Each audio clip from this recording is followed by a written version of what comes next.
Sobat sahamku, saya akan mengajak Anda kembali menganalisa sebuah saham dengan kode emiten Temas. Adalah perusahaan jasa pengiriman yang berbasis di Indonesia dengan nama perseroan PT Temas Tbk. Usaha perusahaan diklasifikasikan ke dalam layanan pengiriman dan layanan bongkar muat. Perusahaan ini bergerak dalam kegiatan pengiriman yang menawarkan jasa pengiriman peti kemas penuh, baik di pasar domestik dan internasional.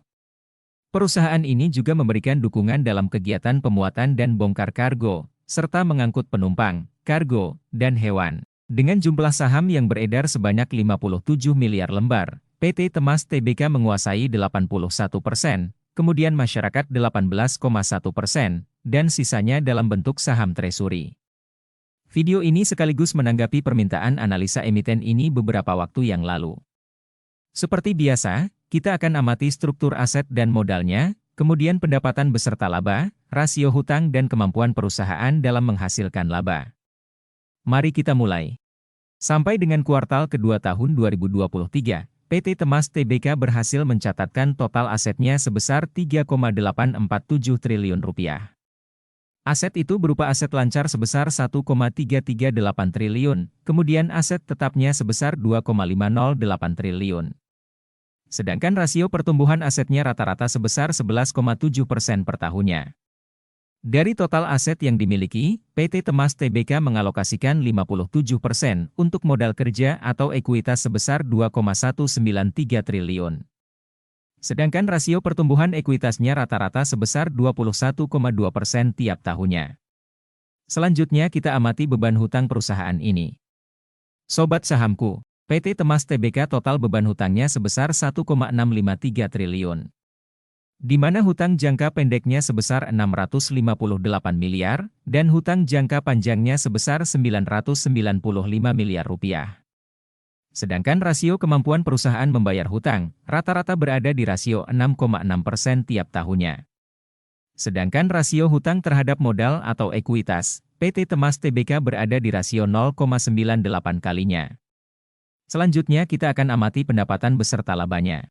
Sobat sahamku, PT Temas Tbk berhasil mencatatkan pendapatan per tahun rata-rata sebesar Rp3,150 triliun, dengan rasio pertumbuhan pendapatan rata-rata sebesar 21,4% per tahun.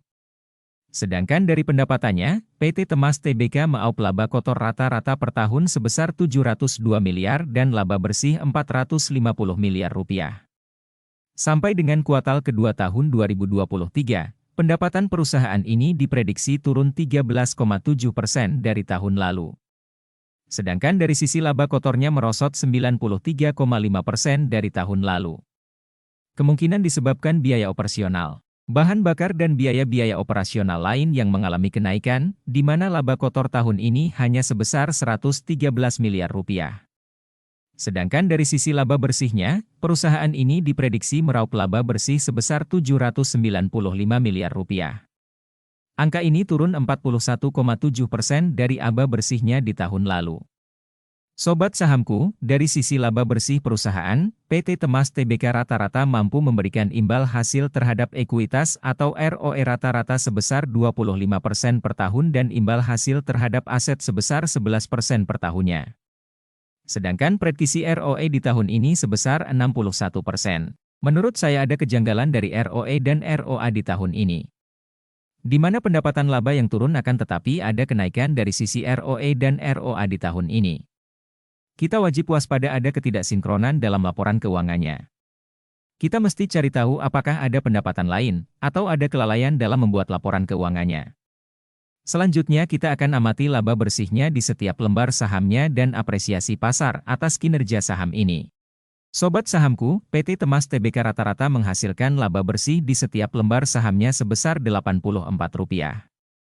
Sedangkan apresiasi pasar atas kinerjanya rata-rata berada pada PE rasio 12,9 kali, PBV 0,3 kali.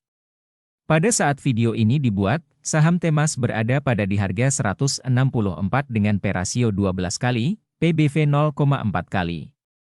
Artinya saat ini pasar memberikan apresiasi 11% lebih tinggi dari apresiasi rata-ratanya.